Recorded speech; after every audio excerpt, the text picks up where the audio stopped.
여러분, 아침에 눈 뜰 때마다 출근하기 진짜 싫다 하면서 무거운 압박감 느껴보신 적 있죠? 다들 한 번쯤은 겪어보셨을 텐데요. 그런데 출근 생각만 해도 이렇게 진이 쫙 빠지는 이 기분, 이게 과연 단순한 피로일까요? 아니면 우리 몸과 마음이 나 지금 너무 힘들어 하고 외치는 훨씬 더 깊고 심각한 경고 신호일까요? 유유제약에서 제공한 5가지 체크리스트를 한번 가져와 봤습니다. 업무 중에 실수가 잦아지고 집중이 잘 안 되거나 주변 사람들에게 짜증이 나고 냉소적으로 변하진 않으셨나요?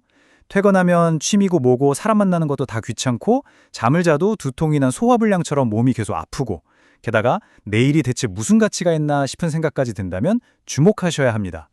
자, 여기서 3개 이상 해당되신다면요. 이건 그냥 피곤한 게 아닙니다.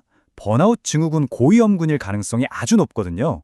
사실 세계보건기구 WHO에서도 이걸 단순한 피로 상태가 아니라 성공적으로 관리되지 않은 만성적인 직장 스트레스라고 아주 명확하게 못 박아뒀어요. 그러니까 그냥 주말에 며칠 푹 쉰다고 낫는 게 아니라는 뜻이죠. 그래서 이번 시간에는요, 이 번아웃이라는 현상 뒤에 숨겨진 진짜 냉정한 뇌과학적 진실들을 낱낱이 파헤쳐 보겠습니다. 단순히 원인만 짚고 넘어가는 게 아니고요, 최신 연구들을 바탕으로 누구나 일상에서 쉽게 따라할 수 있는 아주 실질적이고 과학적인 회복 로드맵을 저와 함께 확인해 보시죠. 자, 오늘 우리가 함께 짚어볼 4가지 핵심 내용입니다. 첫 번째, 내가 겪는 게 단순 피로인지 번아웃인지 진단해 보고요. 두 번째, 번아웃과 우울증의 결정적 차이를 알아봅니다. 세 번째는 신경과학을 활용한 일상 속 작은 습관들, 그리고 마지막으로 자연이 주는 놀라운 치유법인 해양치유까지 다뤄보겠습니다. 너무 복잡하게 생각하실 필요 없습니다. 이 명확하고 부담 없는 로드맵을 따라서 우리 머릿속에 낀 안개를 싹 걷어내볼까요? 1장입니다. 결정적 차이, 번아웃과 우울증은 어떻게 다른가? 우리가 본격적인 치유에 앞서서 가장 먼저 그리고 확실하게 짚고 넘어가야 할 부분이 바로 이겁니다. 왜냐하면 진단을 아예 착각해버리면 완전히 엉뚱한 방향으로 치료 전략을 세우게 되니까요. 정신의학 신문의 분석을 보면요. 번아웃과 우울증은 근본적인 뿌리부터가 다릅니다. 먼저 번아웃은 철저하게 업무 그리고 외부 환경적인 스트레스에 묶여 있어요. 그래서 퇴근을 하거나 주말이 되면 일시적으로라도 숨통이 좀 트이는 느낌을 받을 수 있죠. 뇌과학적으로 보면 스트레스 반응을 담당하는 전두엽과 편도체 회로에 일종의 과부하가 걸린 상태거든요. 반면에 우울증은요, 외부 상황보다는 삶 전반에 걸친 유전적, 내부적인 원인으로 발생합니다. 뇌의 보상 회로 자체가 뚝 떨어져 버려서 주말에 쉴 때조차도 무기력이 계속되는 마치 깊은 늪에 빠진 것 같은 특징을 보입니다. 완전히 다르죠? 그런데 여기서 우리가 정말 잊지 말아야 할 아주 중요한 통계 수치가 하나 있습니다. 바로 30에서 40%인데요. 만약 번아웃을 그저 요즘 내가 좀 무리해서 피곤한가 보다 하고 가볍게 넘기고 방치하잖아요. 그러면 번아웃 환자의 무려 30에서 40%가 결국 임상적인 우울증으로 발전하게 된다고 합니다. 진짜 충격적이죠? 그래서 번아웃은 무엇보다 초기 관리가 말 그대로 생명입니다. 자, 그럼 2장, 신경과학이 제안하는 일상적 회복법, 작은 습관이 뇌를 바꾼다로 넘어가 보겠습니다. 끝없이 추락하는 듯한 이 피로의 궤도를 어떻게 하면 확 꺾어버릴 수 있을까요? 신경과학자 알렉스 코브의 원리들을 통해서 그 지긋지긋한 탈진의 악순환을 끊어내는 비밀을 지금부터 파헤쳐 보겠습니다. 여기서 정말 흥미로운 점이 뭔지 아세요? 번아웃으로 엉망이 된 뇌화학 물질을요, 우리가 일상생활 속에서 직접 조절할 수 있다는 겁니다. 예를 들어서 스트레스 호르몬인 코르티솔을 낮추기 위해서는 특정한 방식으로 짧게 호흡을 가다듬고요. 기분을 조절하는 세로토닌을 높이려면 감사했던 일을 떠올리며 가볍게 걷는 겁니다. 또 도파민을 뿜어내기 위해 아침에 일어나자마자 이불을 개는 것처럼 아주 작은 목표를 달성하는 거죠. 그리고 옥시토신을 위해 친구나 동료와 가벼운 대화를 나누고요. 이런 진짜 사소하고 별거 아닌 것 같은 마이크로 헤빗들이 실제로는 우리의 신경 전달 물질을 물리적으로 싹 바꿔서 뇌의 회복 스위치를 탁 켜준다는 거죠. 그리고 이건 진짜 어쩌면 가장 파격적이면서도 동시에 큰 위로가 되는 처방일지도 모르겠는데요. GQ 코리아에서 번아웃 극복을 위해 제안한 방법이 바로 열심히 하지 않기입니다.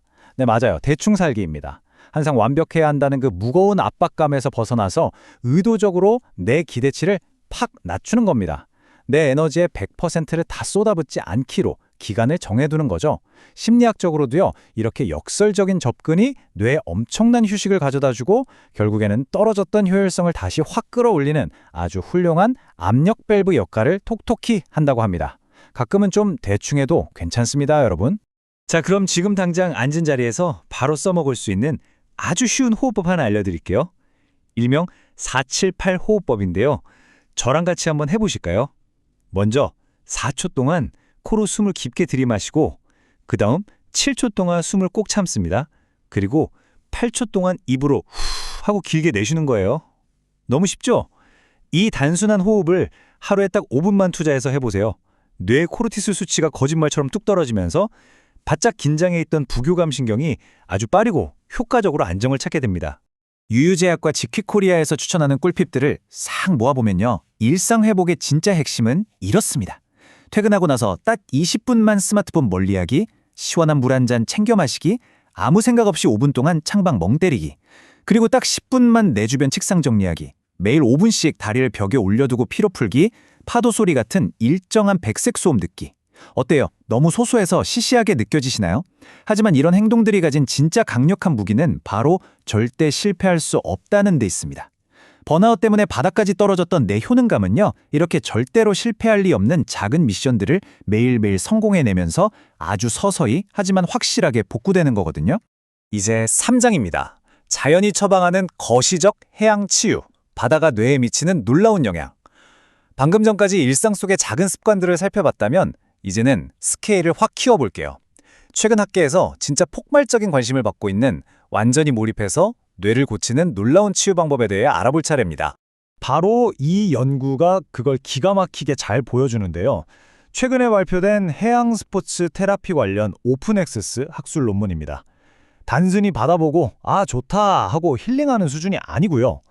해양 스포츠가 번아웃 환자들의 완전히 망가진 인지 기능과 심리사회적 기능을 얼마나 적극적으로 또 물리적으로 수리해내는지를 아주 정밀하게 분석한 동료 평가 학술 연구입니다. 연구진은 부산에서 번아웃 증후군을 겪고 있는 성인 40명을 모아서 6주 동안 아주 특별한 실험을 진행했습니다. 참가자들은 일주일에 한 번씩 바다로 직접 나가서 3시간 동안 스노클링을 하고 패들보드 위에서 중심을 잡으며 SUP 요가를 하고 파도 소리를 들으면서 사운드 명상을 했어요. 자, 이 6주의 시간 동안 이들의 뇌 속에서는 과연 어떤 마법 같은 변화가 일어났을까요? 데이터 분석 결과를 보면 진짜 입이 떡 벌어집니다. 이 해영 테라피는 그저 기분 전환용이 아니었어요. 스트룹 검사라고 하는 반응 억제력 지표도 훌쩍 뛰었고 지연 회상 능력을 보는 기억력 검사, 숫자 외우기, 언어 유창성까지 모든 인지 지표가 확연하게 상승했습니다. 번아웃이 무서운 게 집중력이나 단기 기억력 같은 뇌의 전두엽 실행 기능을 망가뜨린다는 건데 바다에서의 이런 활동들이 뇌 기능을 실제로 물리적 복구를 시켜버린 겁니다. 대단하지 않나요? 대체 바다의 어떤 점이 뇌를 고쳐낸 걸까요? 심리학에서는 이걸 주의 회복 이론이라는 개념으로 아주 명쾌하게 설명합니다. 끝없이 넓게 펼쳐진 바다의 그 거대한 규모, 꽉 막힌 일상에서 완전히 벗어났다는 해방감, 그리고 철썩이는 파도 소리가 주는 감각적인 매혹감까지. 이 압도적이고 웅장한 자연 환경은요, 이미 지칠 대로 지친 번아웃 환자들에게 이것 좀 집중해서 봐! 하고 억지로 강요하지 않습니다. 그저 그 대자연 속에 가만히 머물러 있는 것만으로도 뇌가 스스로 편안하게 휴식하면서 바닥난 주의력을 자연스럽게 채워넣는 진짜 놀라운 자동치유 메커니즘인 거죠. 그런데 이 연구의 대박인 점은 뇌의 인지 기능을 살려내는 데서 끝나는 게 아니라는 겁니다. 바다와 함께 호흡하며 몸을 움직였더니 개인의 뇌를 고치는 걸 넘어서 다른 사람들과 교감하는 사회적 능력까지 싹 다 되살려 놓은 거예요. 코르티솔 같은 나쁜 스트레스 수치는 확 줄어들고 긍정적인 감정은 쑥쑥 자라났죠. 게다가 잃어버렸던 내 몸에 대한 자신감, 그리고 남을 향해 굳게 닫혀있던 마음의 문이 다시 열리면서 대인관계의 신뢰와 의사소통 능력까지 새롭게 구축되었습니다. 바다라는 공간이 그 자체로 우리에게 가장 완벽한 종합병원이자 치유센터였던 셈입니다. 여러분, 번아웃에서 벗어나는 과정은 절대 숨막히게 달려야 하는 100m 전력 질주가 아닙니다. 내 삶에서 잃어버렸던 나만의 고유한 리듬을 아주 천천히 다시 되찾아가는 마라톤이죠. 아침에 일어나서 이불을 개는 아주 사소한 습관부터 거대한 대자연의 품에 내 몸을 온전히 맡겨보는 시간까지. 회복의 열쇠는 결코 우리와 먼 곳에 있지 않습니다. 마지막으로 여러분께 이 질문을 꼭 던지고 싶습니다. 복잡한 생각과 스트레스로 짓눌려 있는 여러분의 뇌를 가볍게 깨우기 위해서 오늘 당장 절대로 실패할 수 없는 여러분만의 첫 번째 마이크로 헤빗은 무엇인가요? 거창할 필요 전혀 없습니다. 지금 바로 그 작은 한 걸음을 시작해 보시길 바랍니다. 오늘 준비한 내용 여기까지입니다.